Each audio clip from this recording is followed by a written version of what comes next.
Okay, તમને બરીડો fold કરતા ના આવડે તો હું શીખવાડું. આવી રીતે કરવાનું and then you just slowly go like this. And that's how they wrap it in Chipotle as well. ચલો આજે બરીડો બનાવીએ. કોઈ પૂછ્યું હતું કે બેન તમે મેક્સિકન જ બનાવો છો? યસ, અમે ખાલી મેક્સિકન જ ખાઈએ છીએ. નો, આઈ એમ જસ્ટ કિડિંગ. એનીવેઝ હું આ ટોર્ટિયા યુઝ કરું છું because it's 5 grams of carbs. પછી એને થોડું ગરમ કરવાનો. I just like warm it up a little bit.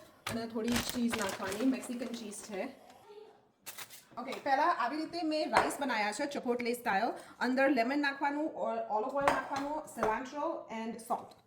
અને આ સ્પેશિયલ કાઇન્ડ ઓફ રાઈસ આવે છે એટલે દેખ્યા કે આમ લાઈક મેક્સિકન રાઈસ લાગે. પછી બ્લેક બીન્સ છે.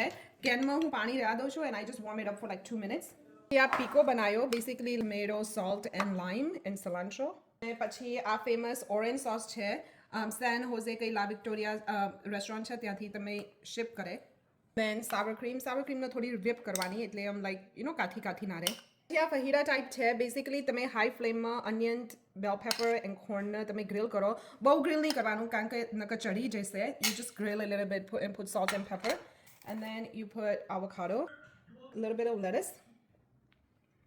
I learned it from my brother. No, my brother does not own Chipotle nor does he work there. અને તમારો આ બરીડો તૈયાર. અને પછી હું થોડું ગ્રીલ કરી દઉં છું. અને તમે આવી રીતે તમારા છોકરાઓને આપો ને તો આ જે સ્પેસિફિક કાઇન્ડ ઓફ ટોર્ટિયા છે ને એ સોગી નહીં થઈ જતા.